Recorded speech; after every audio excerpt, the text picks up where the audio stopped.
आप सभी को मेरा नमस्कार। आप देख रहे हो target with KK online classes. Target with KK में आपका हार्दिक स्वागत है। इस क्लास के अंदर हम 10th क्लास हिंदी कृतिका भाग 2 थर्ड लेसन साना शाना हाथ जोड़ी पढ़ेंगे। आशा है आप लोगों को हमारी क्लास की सभी वीडियो सभी क्लासें अच्छी तरीके से समझ में आती होंगी। चलिए शुरू करते हैं आज का हमारा लेसन साना शाना हाथ जोड़ी। मधु कांकरिया इसकी लेखिका हैं। मधु कांकरिया जी ने इस लेसन के अंदर सिक्किम राज्य की राजधानी गंगटोक की जो हिमालय तक की जो यात्रा है उसका वर्णन किया है एक यात्रा वृत्तांत के माध्यम से। तो इसकी जो विधा है पाठ की वो यात्रा वृत्तांत है। साना साना हाथ जोड़ी मधु कांकरिया द्वारा रचित यात्रा वृत्तांत है। इस पाठ में लेखिका ने सिक्किम राज्य की राजधानी गंगटोक से हिमालय तक की यात्रा का सजीव व भावपूर्ण वर्णन किया है। सजीव का मतलब हम कह सकते हैं जैसे हम किसी के बात का वर्णन अपनी खुद की आंखों से लाइव देखते हैं और वो हमें फील होता है, जैसा हम देखते हैं दृश्य वैसे ही भावनाओं में बह जाते हैं। वैसा ही वर्णन खुद लेखिका मधु कांकरिया ने इस यात्रा वृत्तांत का सजीव एक तरह से लाइव टेलीकास्ट कह सकते हो वो हमारे सामने रखा है। उसको पढ़ करके ऐसा लगता है जैसे हम खुद वो वर्णन कर रहे हों, जैसे हमने खुद ने उस चीज़ को देखा हो। लेखिका का मत है, मत का मतलब विचार है कि यात्राओं से मनोरंजन, ज्ञानवर्धन एवं अज्ञात स्थलों की जानकारी के साथ साथ भाषा और संस्कृति का आदान प्रदान होता है। अज्ञात स्थलों का मतलब ऐसे स्थान जो हमें ज्ञात नहीं है, हमें पता नहीं है, या जिस स्थानों पर हम कभी पहुंचे ही नहीं हैं उन स्थलों का भी हमें आभास होता है, जानकारी मिलती है और साथ साथ में वहाँ की भाषा के बारे में जानकारी मिलती है, वहाँ का कल्चर संस्कृति है वो भी हमें देखने को मिलता है। पाठ में लेखिका ने हिमालय के अनंत सौंदर्य का अत्यंत अद्भुत एवं काव्यात्मक वर्णन किया है। ऐसा सौंदर्य जो काफ़ी दूर तक फैला हुआ है, जिसका कोई अंत ही नहीं है, उसका सौंदर्य का बड़ा ही सुंदर अद्भुत नज़ारा हमारे सामने रखा है कि मानो हिमालय का पल पल बदलता सौंदर्य हम अपनी आंखों से देख रहे हैं। और ऐसा दृश्य जैसे हिमालय का जो हर पल जो बदलता हुआ स्वरूप है, बदलता हुआ जो रूप है, वो हम अपनी आंखों से देख रहे हैं। इस यात्रा वृत्तांत में महिला यशस्वी विशिष्टता भी देखी जा सकती है। यानी महिला नारी शक्ति का जो उत्थान हमारे देश में हो रहा है, कैसे एक जो महिला है वो आगे बढ़ कर के काम कर रही है, तो उसका भी हमें वर्णन देखने को मिलता है। प्रस्तुत यात्रा वृत्तांत में प्राकृतिक नज़ारों के साथ साथ वहाँ के जीवन का भी यथार्थ चित्र अंकित किया गया है। यानी न केवल यहाँ का प्रकृति का सजीव चित्रण मिला है, बल्कि वहाँ के लोगों का रहन सहन कैसा है, वहाँ के लोगों का जीवन कैसा है, उसका वर्णन भी किया गया है। लेखिका गैंगटोक इन सिक्किम की जो राजधानी है, गंगटोक भी कह सकते हो इसको, गैंगटोक में रात को तारों से जगमगाते आसमान को देखती है। एक प्रश्न भी बनता है अभ्यास का। गैंगटोक में रात को तारों से जगमगाते आसमान को देखती है। रात में ऐसा सम्मोहन था, सम्मोहन का मतलब होता है जादू एक प्रकार से, जो हमें अपनी ओर आकर्षित करता है, खींचता है, कि कोई भी देखने वाला उससे प्रभावित हुए बिना नहीं रह सकता। लेखिका भी ऐसे दृश्यों को देखकर उसमें खो जाती है, उसकी आत्मा भाव शून्य हो जाती है। वह प्रातः उठकर नेपाली भाषा में प्रातःकालीन की जाने वाली प्रार्थना करती है। उसी समय सुबह उन्हें यूमथांग जाना था, यानी वहाँ के प्रकृति का वो आनंद लेते हैं और एक स्थान है यूमथांग, वहाँ उसे जाना होता है सुबह सुबह। यदि मौसम साफ हो तो वहाँ से हिमालय की सबसे ऊंची चोटी साफ दिखाई देती है। मौसम साफ था किंतु आकाश में हल्के हल्के बादल थे, इसलिए हिमालय की सबसे ऊंची चोटी कंचनजंगा दिखाई नहीं दे रही थी। ये भी एक प्रश्न बनता है कि हिमालय की सबसे ऊंची चोटी कंचनजंगा वहाँ से साफ दिखाई क्यों नहीं दे रही थी। तो आकाश में बादल काफ़ी थे, तो बादलों की वजह से वो वहाँ की चोटी वो साफ दिखाई नहीं दे रही थी। यूमथांग गैंगटोक से लगभग 149 किलोमीटर दूर था, लगभग 150 कह सकते हो। उसके ड्राइवर कम गाइड का नाम जितेन नार्गे था। वो ड्राइवर था लेकिन साथ में गाइड की भूमिका भी निखा रहा। गाइड का मतलब मार्गदर्शन कर रहा था लेखिका और उनके साथियों का। यूमथांग का मार्ग फूलों भरी घाटियों वाला था। ये रास्ते में बहुत ज़्यादा फूल थे, हरियाली थी। मार्ग में उन्हें एक स्थान पर सफ़ेद रंग की बौद्ध पताकाएं दिखाई दी। ये पताकाएं अहिंसा और शांति की प्रतीक थी, यानी शांति और अहिंसा, हिंसा न करने की प्रतीक थी। नार्गे ने बताया जब कोई बुद्धिस्ट मर जाता है, बुद्धिस्ट का मतलब भगवान बुद्ध को मानने वाला, बुद्ध का भक्त, बौद्ध धर्म को मानने वाला। तो 100 श्वेत श्वेत का मतलब सफ़ेद पताकाएं फहराई जाती है। उन्हें उतारा नहीं जाता। किसी नए कार्य के आरंभ के समय रंगीन पताकाएं फहराई जाती है। जितेंद्र नार्गे ने बताया कि कविलो स्टोक नामक स्थान पर गाइड की फिल्म की शूटिंग हुई थी। उन लोगों ने मार्ग में एक घूमता हुआ चक्कर भी देखा। ये इससे पहले मैं आपको बता दूं, संगीत और श्वेत और जो रंगीन पताकाएं हैं उनका भी एक प्रश्न बनता है कि श्वेत पताकाएं वो किसका प्रतीक है और जो रंगीन पताकाएं हैं वो किसका प्रतीक है। तो यहाँ हमें लेखक ने बताया है कि जो रंगीन पताकाएं हैं वो एक प्रकार से खुशहाली का प्रतीक है। जब किसी हम नए कार्य का शुभारंभ करते हैं या कोई उत्सव आदि मनाते हैं तो रंगीन पताकाएं यानी अलग अलग रंगों की पताकाएं हैं, पताका का मतलब ध्वज एक प्रकार से, वो फहराते हैं। लेकिन जब किसी व्यक्ति की मृत्यु होती है वहाँ पर तो 108 श्वेत का मतलब सफ़ेद पताकाएं फहरा दी जाती है और उनको उतारा नहीं जाता, बल्कि वो मौसम के प्रभाव से अपने आप नष्ट हो जाती है। इसके बाद बताया है नार्गे ने कि यहाँ पे एक धर्मचक्र भी है। वहाँ के लोगों का ये भी प्रश्न बनता है कि धर्मचक्र किसका प्रतीक है और वहाँ के लोगों में आस्था का विषय कैसे है, अभ्यास का प्रश्न है ये। तो धर्मचक्र कहते हैं वहाँ के लोगों का विश्वास है कि उसे घुमाने वाले के सारे पाप धुल जाते हैं। अगर वहाँ जा करके कोई धर्मचक्र को घुमाता है तो उसके सारे के सारे गलत किए हुए काम यानी पाप एक प्रकार से धुल जाते हैं। लेखिका को लगा कि सब स्थलों के लोगों की आस्थाएं, विश्वास, अंधविश्वासों और पाप पुण्य संबंधी धारणाएं लगभग एक समान हैं। ज्यों ज्यों उनकी जीप ऊपर बढ़ती जाती है त्यों त्यों बाजार, लोग, बस्तियां पीछे छूटते जा रहे थे। बड़ी बड़ी पहाड़ियां सामने अपने विराट रूप में दिखाई देने लगी। विराट का मतलब बड़ा रूप उनका देखने को मिलता है। पास जाकर देखने से लगता है कि वे सौंदर्य की वैभव से मंडित थी, यानी संपूर्ण प्रकृति का सौंदर्य उसी में समाया हुआ है। धीरे धीरे मार्ग घुमावदार होते जा रहे थे। चारों हरियाली ही हरियाली दिखाई दे रही थी। लगता था कि वे किसी हरी भरी गुफा में प्रवेश कर रहे हैं। वहाँ के अत्यंत सुंदर मौसम का प्रभाव सब पर हो रहा था, किंतु लेखिका चुपचाप बैठी हुई वहाँ के संपूर्ण दृश्य को अपने में समा लेना चाहती है। वो कुछ बोलती नहीं है, वहाँ का सारा जो हाव भाव है, दृश्य है, चित्र है, उनको अपने अंदर समेट रही है, अपने अंदर उसको समाना चाहती है, जैसे वो कभी उसको भूले ही ना। सिलीगुड़ी से स्थान का नाम है। सिलीगुड़ी से साथ चल रही तीस्ता नदी का सौंदर्य अब देखते ही बनता था। लेखिका नदी के सौंदर्य को देखकर रोमांचित हो उठती थी, यानी उसको उसके अंदर उत्साह का भाव वो जाग जाता है, रोमांच पैदा हो जाता है। साथ ही मन हिमप्रलय को सलामी दे रही थी, यानी हिमालय की जो वादियां हैं, बर्फ की जो पहाड़ियां हैं, उसको भी सलाम कर रही थी, कितनी सुंदर पहाड़ियां हैं। जीप सेवन सिस्टर वाटरफॉल पर जाकर रुकती है। सभी लोग वहाँ के अनुपम यानी अद्वितीय अनोखे सौंदर्य को देखकर अपने अपने कैमरों में बंद करने लगते हैं, किंतु लेखिका अत्यंत तल्लीनता तल्लीनता का मतलब बिल्कुल लीन होकर के ध्यान से तल्लीनता के साथ झरने से बह रहे संगीत को आत्मलीन होकर सुन रही थी। उन्हें लगता था कि जैसे उन्होंने सत्य एवं सौंदर्य को छू लिया हो। झरने का बहता पानी उनमें एक जोश, शक्ति और एहसास भर रहा था। उन्हें लग रहा था कि उनके अंतःकरण की सारी कुटिलताएं और बुरी इच्छाएं पानी की धारा के साथ बह गई थी। वे वहां से हटने के लिए तैयार नहीं थी, यानी इतना सौंदर्य प्रकृति का इतना अच्छा उसको लगता है, सम्मोहित हो जाती है उस सौंदर्य के प्रति कि वहां से जाने का उसका बिल्कुल मन नहीं है। वह जितेन ने आकर कहा कि आगे इससे भी सुंदर दृश्य है। तब वे आगे चलने को तैयार हुए। जब उनका ड्राइवर कम गाइड जितेन नार्गे उसको कहता है कि मैडम चलिए यहाँ से, यहीं आप खो गई, आगे पता नहीं कितने कितने सुंदर दृश्य आपको देखने को मिलेंगे, आगे चलकर भी देखते हैं। तब वो वहाँ जाने के लिए तैयार हो जाती है। मार्ग में आंखों और आत्मा को आनंद प्रदान करने वाले अनेक दृश्य बिखरे हुए थे, और जैसा गाइड ने बताया था कि आगे सुंदर सुंदर दृश्य हैं, वैसा ही लेखिका को मिलता है। तब वे मार्ग में प्राकृतिक दृश्य पल पल में अपना रंग बदलते हैं।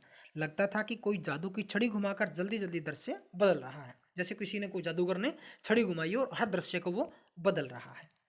माया और छाया का अनूठा खेल लेखिका को जीवन के रहस्य समझा रहा था।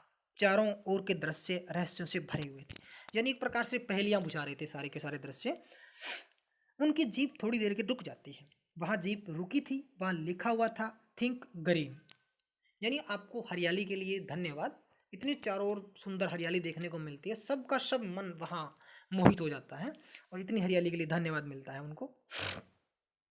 वहाँ पूरे ब्रह्मांड को यानी पूरे विश्व का दृश्य मानो एक साथ देखने को मिल रहा था। वहाँ बहते झरने, तीस्ता नदी का तीव्र वेग, तीव्र का मतलब तेज, धुंध का आवरण ढका हुआ चारों ओर से, ऊपर आकाश में बादल थे, वहाँ धीरे धीरे बह रही थी और हवा धीरे धीरे मंद मंद गति से चल रही थी। आसपास खिले हुए फूलों की हंसी बिखरी हुई थी। संपूर्ण अद्भुत वातावरण को देखकर तो ऐसा प्रतीत हो रहा था कि हमारा अस्तित्व भी इस वातावरण के साथ ही बहता जा रहा है। देखो बच्चों, अगर आप लोग इस तरह की लेसन पढ़ते हो और उसमें खो जाते हैं, तब क्या हमें लगता है या बिल्कुल एहसास होता है यहाँ में भी कि जिस तरीके से लेखिका कहती है कि सजीव चित्रण हुआ है, हमें नहीं लगता कि वास्तव में हम उन वादियों में खो गए हैं? हमें उन दृश्यों का सुखद एहसास हमें हो रहा है। वो सारा दृश्य हम अपने चारों ओर फील कर रहे हैं, महसूस कर रहे हैं। धुंधली चादर के हटते ही सामने विपरीत दिशाओं में खड़े पहाड़ दिखाई दिए। इन पहाड़ों के बीच स्वर्ग के समान सुंदर दृश्य बिखरे हुए थे। पर्वत, झरने, फूलों, घाटियों और वादियों के दुर्लभ नज़ारे लेखिका को कहीं बहुत गहरे अपने आप से जोड़ रहे थे। उसकी आत्मा उदार होती जा रही थी। उदार का मतलब जैसे दूसरों के प्रति दयावान हो गई हो। उसे लगा वह ईश्वर के बहुत समीप है, और इसने उसको अच्छा सुखद आभास हो रहा था लेखिका को कि जैसे भगवान के बिल्कुल समीप आ गई हो। उसके होठों पर फिर वही प्रार्थना, साना साना हाथ जोड़ी आने लगी। कुछ ही दूर चलने लगे थे। ये एक प्रार्थना है। लेखिका की दृष्टि पहाड़ी औरतों पर पड़ी। वे औरतें पत्थर तोड़ रही थी। उनकी काया कोमल थी, या उनका शरीर बिल्कुल ही कोमल शरीर था, किंतु उनके हाथों में थोड़े कुदाल थे। कुदाल का मतलब खोदने वाले, जो नुकीले पत्थर को तोड़ते हैं, वो कुदाल उनके हाथों में थे। कुछ की पीठ पर तो उनके बच्चे भी बंधे हुए थे, और कुछ महिलाएं जो साथ में काम भी कर रही हैं, उनका शरीर इतना कोमल है और उनके हाथों में हथौड़े और कुदाल भी हैं। उनके पीठ पर उन्होंने टोकरियों में या किसी कपड़े के भाग से अपने बच्चे को, छोटे छोटे बच्चे, उनको साथ में ही बांधा हुआ था। साथ में काम भी कर रही थी। वे पूरी ताकत के साथ पत्थर तोड़ रही थी। वे उस अलौकिक सौंदर्य से निरपेक्ष अपनी जीविका के संघर्ष में लगी हुई थी। लेखिका को एकाएक लगा मानो किसी समाधि भाव से नाचती नृत्यांगना के घुंघरू टूट गए हो। और जैसे ही लेखिका ये सारा दृश्य देखती है, तो वहाँ से उनको ऐसा आभास होता है कि जैसे नृत्य करती हुई कोई महिला नृत्यांगना, उसके पाँव से घुंघरू टूटकर अलग हो गए हैं। इतना वो सन्नाटा सा वहाँ छा जाता है। स्वर्गीय सौंदर्य के बीच मौत, भूख और जिंदा रहने की लड़ाई उसके सामने थी। पूछने पर पता चला कि ये पहाड़ी ने सड़क को चौड़ा करने का काम कर रही है। जब आसपास के लोगों से जानकारी मिली कि महिलाएं क्या काम कर रही है, तो लोगों ने बताया कि पहाड़ की जो महिलाएं हैं, वो यहाँ का रास्ता चौड़ा कर रही है ताकि आप लोग आराम से आगे बढ़ सको और खुशहाल जिंदगी जी सको। वह बहुत ही खतरों से भरा हुआ कार्य था। आपको हैरानी होगी, किंतु इस काम को करने में बहुत से लोगों ने तो मौत को भी झुठला दिया है, यानी उन्होंने मौत का सामना भी किया है। लेखिका गहरी चिंता में डूब गई। उन्हें देखकर जितेन नार्गी ने कहा, मैडम, ये मेरे देश की आम जनता है। इन्हें तो आप कहीं भी देख सकती हो। आप पहाड़ों की सुंदरता को देखिए, जिनको देखने के लिए आप पैसे खर्च करके आए हो। किंतु लेखिका सोच रही थी कि मेरे देश की जनता कितना कम लेकर कितना अधिक देती है। तभी वे श्रम सुंदरिया किसी बात पर खिलखिला उठी। लेखिका को लगा कि खंडर ताजमहल बन गया। अब वहाँ वो इस सारे दृश्य के अंदर महिलाओं को देख करके, उनके काम को देख करके, उनके जोखिम को देख करके एक प्रकार से सहम सी जाती हैं और सोचती है कि यहाँ के लोग कितनी मेहनत करते हैं, हम तो कुछ भी नहीं करते, और ये लोग मौत का सामना करते हैं हर पल जिंदगी के संघर्ष के जी रहे हैं अपनी आजीविका के लिए। ये सारा दृश्य वो सोच ही रही है मन ही मन। और उसको जितेन कहता है कि इन लोगों को क्या देखते हो मैडम, ये तो रोज इनका यही काम है, आप पहाड़ों के सुंदर सौंदर्य को देखिए। और ये सब दृश्य वो देख ही रही थी कि इतने की वहाँ की जो सुंदर सुंदर युवतियाँ हैं, महिलाएं हैं, वो किसी बात पर हंस देती है, ठिठोली कर लेती है। और ये सारा दृश्य देख करके लेखिका को लगता है कि जो खंडर पड़ा हुआ था, जो टूटा फूटा अस्त व्यस्त खंडर था, वो ताजमहल में बदल गया है। यानी जो वीरान दृश्य है, एक प्रकार से दर्शनीय स्थल में तब्दील हो गए हैं उनकी हंसी को देख करके। जीप चढ़ाई चढ़ती जा रही थी। हेयर पिन बैंटने से पहले एक पड़ाव पर बहुत सारे पहाड़ी बच्चे स्कूल से लौट रहे थे। वे लिफ्ट मांग रहे थे। जितेन ने बताया कि यहाँ स्कूल बस की कोई व्यवस्था नहीं। अब वहाँ से स्कूली बच्चे पहाड़ी रास्तों को पार करते अपने घर वापस जा रहे हैं। तो जितेन बताता है कि ये लोग हर रोज़ ऐसा ही करते हैं, लेकिन यहाँ स्कूल की कोई व्यवस्था नहीं है। नीचे तराई में एक ही स्कूल है। दूर दूर से बच्चे वहीं पढ़ने आते हैं। तराई का मतलब तलहटी में सबसे गहरी जो जगह है तराई के अंदर। ये बच्चे पढ़ते ही नहीं, अपितु अपने माता पिता के साथ मवेशी चराते हैं, यानी पशुओं को भी चराते हैं, पानी भरते हैं, लकड़ियों के गट्ठर भी उठा कर लाते हैं। अब आगे का मार्ग और भी संकरा, यानी तंग पतला सा हो गया था। जगह जगह चेतावनी के बोर्ड लगाए हुए थे। सूरज ढलने पर पहाड़ी औरतें और बच्चे गाय चराकर लौट रहे थे। कुछ के सिर पर लकड़ियों के गट्ठर थे। शाम का समय हो गया था। जीप चाय के बागानों से गुजर रही थी। बागानों में कुछ युवतियां सिक्किमी परिधान पहने चाय की पत्तियां तोड़ रही थी। उनके चेहरे ढलती शाम के सूरज की रोशनी में चमक रहे थे। चारों ओर इंद्रधनुषी रंग छटा बिखेर रहे थे। लेखिका इतना अधिक प्राकृतिक सौंदर्य देखकर खुशी से चीख उठी थी। युमथांग पहुंचने से पूर्व लोग कुछ समय के लिए लायुंग रुके थे। लायुंग में लकड़ी से बने छोटे छोटे घर थे। लेखिका थकान उतारने के लिए तीस्ता नदी के पत्थरों पर जाकर बैठ जाती है। वहां का वातावरण अत्यंत शांत था। ऐसा लग रहा था मानो प्रकृति अपनी लय, ताल और गति में कुछ कह रही हो। इस सफर में लेखिका दार्शनिक सी बन गई थी। दार्शनिक का मतलब उसको बहुत ज़्यादा ज्ञान हो गया हो, आध्यात्मिकता की ओर वो चली गई हो, भगवान की इतने समीप हो गई हो। उसका अंतर्मन से इतना उसको आराम मिलता है, आशा मिलता है कि जैसे कि बाहरी दुनिया से वो मोह माया से अलग हो गई हो। तो ये सब दृश्य उसको एक प्रकार दार्शनिक बना देता है। रात होने पर जितेन व अन्य साथियों ने नाच गाना आरंभ कर दिया। लेखिका की सहयात्री मणि, उसकी सह यात्री है, साथ में करती है, मणि ने अति सुंदर नृत्य किया। वो नाचती है बड़े सुंदर ढंग से। लायुंग के लोगों का मुख्य व्यवसाय आलू, धान की खेती और शराब था। लेखिका की इच्छा वहां बर्फ की देखने की थी, किंतु वहां बर्फ दिखाई नहीं थी। वे लोग इस समय 14,000 फीट की ऊंचाई पर थे। एक स्थानीय युवक का मानना था कि यहाँ प्रदूषण के कारण स्नोफॉल नहीं होता। लेखिका को जब बर्फ नहीं मिलती तो वो कारण इसका ढूंढती है, तो कारण पता लगता है कि यहाँ प्रदूषण के कारण बर्फ है वो नहीं गिरती। उन्होंने बताया कि कटाऊ नामक स्थान पर बर्फ देखने को मिल सकती है। लेखिका को वहाँ बर्फ नहीं मिलती, लेकिन वहाँ से थोड़ा आगे कटाऊ नामक स्थान है, वहाँ पर कहता है आपको सर्दी या बर्फ मिल जाएगी। कटाऊ को भारत का स्विट्जरलैंड भी कहा जाता है, यानी सुंदरता में वो स्थान काफ़ी अच्छा है। कटाऊ को अभी तक टूरिस्ट स्पॉट नहीं बनाया गया था, इसलिए अपने प्राकृतिक स्वरूप में था। लायुंग से कहने का मतलब वहाँ टूरिस्ट स्पॉट नहीं था, इसलिए वहाँ पे लोग ज़्यादा जाते नहीं थे, वहाँ प्रदूषण भी बहुत कम है, इसलिए वो स्थान अभी तक अपनी प्राकृतिक स्थिति के अंदर है। जैसा प्रकृति ने उसको बनाया है वहीं वैसा ही है, यानी मनुष्य ने वहाँ तक से अब तक नहीं किया है। लायुंग से कटाऊ का सफर केवल 2 घंटे का था। अब रास्ता और भी खतरनाक था। सब लोग खामोश बैठे हुए थे। जितेन अंदाज से गाड़ी चला रहा था, यानी बिल्कुल तंग पतला सा रास्ता था, केवल आइडिया पर से वो गाड़ी चला रहा था। वहाँ वहाँ के सारे वातावरण में बादल छाए हुए थे। जरा सी असावधानी से कोई भी दुर्घटना हो सकती थी। थोड़ी दूर चलने पर मौसम साफ हो गया। मणि स्विट्जरलैंड देख चुकी थी, यानी जो लेखिका की सहेली है वो मणि, वो पहले ही स्विट्जरलैंड घूम आई है। इसीलिए उसने एकाएक कहा, यह तो स्विट्जरलैंड से भी अधिक सुंदर है। कटाऊ दिखने लगा था। चारों ओर बर्फ रूपी चांदी की चादर फैली हुई थी। कटाऊ पहुंचते ही थोड़ी थोड़ी बर्फ पड़ने लगी। बर्फ को देखकर सभी के हृदय खिल गए थे। सभी यात्री वहां की बर्फ के फोटो खींच रहे थे। लेखिका बर्फ में जाना चाहती थी, किंतु उसके पास बर्फ में पहनने वाले जूते नहीं थे।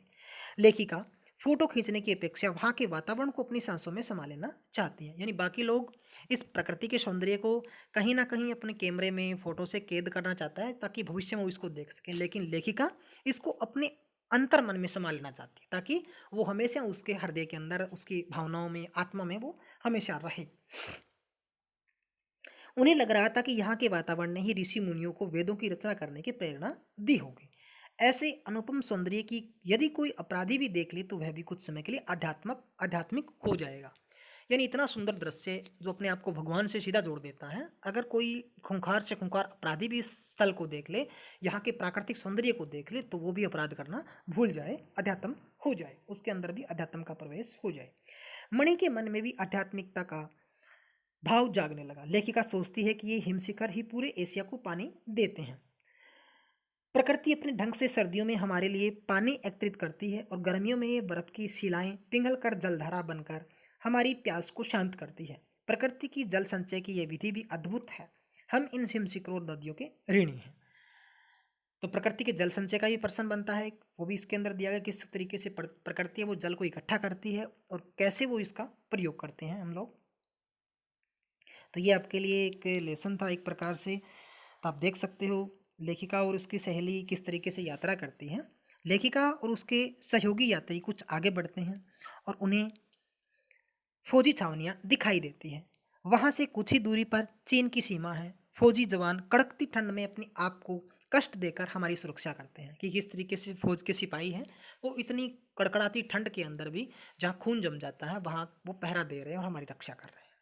लेकिन फौजियों को देखकर कुछ उदास हो जाती है। वहाँ बैसाख के महीनों में भी इतनी अधिक ठंड है तो लोग पोष माह यानी पो माह की ठंड में भी किस तरह रहते होंगे। कहता अब इतनी वहाँ ठंड है तो बिल्कुल जो जनवरी दिसंबर के महीने होते हैं उसमें कितनी ठंड होगी। वास्तव में फौजी अपना सुख त्याग कर हमारे लिए शांतिपूर्वक कल का निर्माण करते हैं, यानी वो आज दुखी हैं ताकि कल पर हम सुरक्षित रह सकें। वे लोग वहाँ के प्राकृतिक दृश्यों को अपनी आत्मा में संजोकर लौट पड़े थे। युमथांग की संपूर्ण घाटी फूलों से भरी पड़ी थी। जितेन नार्गे ने बताया कि वहाँ के लोग बंदर का मांस भी खाते हैं। बंदर का मांस खाने से कैंसर नहीं होता। उनकी बातों पर लेखिका के अतिरिक्त किसी का विश्वास नहीं हो रहा था। ये अंधविश्वास की बातें लेखिका नहीं मानती। वो कहती है कि ऐसी बातों में कोई फायदा नहीं है, क्योंकि उससे पठारी इलाकों की भयानक गरीबी देखी थी, लोगों को सुअर का दूध पीते देखा था। युमथांग पहुंचकर लोगों को सब कुछ फीका फीका लग रहा था। वहाँ के लोग अपने आप को भारतीय कहलवाने के गर्व महसूस करते हैं। पहले सिक्किम स्वतंत्र राज्य था, अब वह भारत का एक बन रह गया है या हिस्सा बन गया है। ऐसा होने से वहाँ के लोग बड़े खुश हैं, क्योंकि वो अलग थलग राज्य था पहले, लेकिन बाद में भारत का एक हिस्सा बन जाने के कारण वो लोग बड़े खुश हैं, क्योंकि वहाँ के लोगों को अब काफ़ी सुविधाएं मिलने लगी है। मणि ने बताया कि पहाड़ी कुत्ते केवल चांदनी रात में ही भौंकते हैं। यह सुनकर लेखिका हैरान हुई। उसे लगा कि पहाड़ी कुत्तों पर भी जवार भाटे की तरह पूर्णिमा की चांदनी का प्रभाव पड़ता है। लौटते में जितेन मार्गे ने और भी बहुत सी जानकारियां उन्हें दी थी। मार्ग में उन्हें एक ऐसा स्थान दिखाया था जहां पूरे 1 किलोमीटर के क्षेत्र में देवी देवताओं का निवास है। जो वहाँ गंदगी फैलाए वह मर जाएगा, ऐसा विश्वास किया जाता है कि ऐसे दिव्य स्थल पर जहाँ देविया शक्ति निवास करती है, अगर कोई व्यक्ति यहाँ गंदगी फैलाता है तो वो नित्य ही मर जाता है, मौत के सामना उसको करना पड़ता है।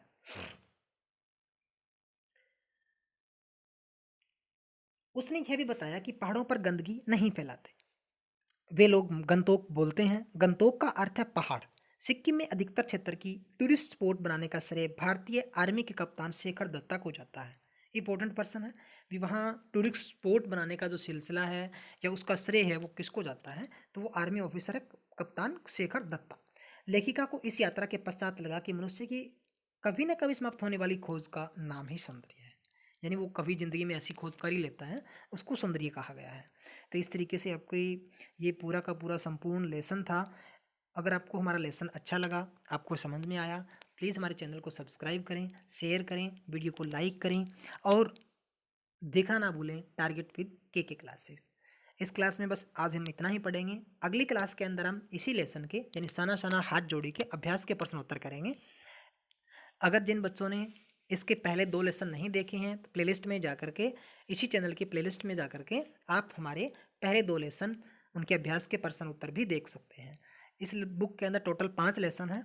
2 लेसन हम कंप्लीट कर चुके हैं, तीसरा लेसन हम इसका पाठ है वो पढ़ लिया है। कल इसके हम अभ्यास और प्रश्नोत्तर करेंगे। आशा है आप लोगों ने इस वीडियो को पसंद किया होगा और अब तक सब्सक्राइब भी किया होगा। Thank you, thanks for watching.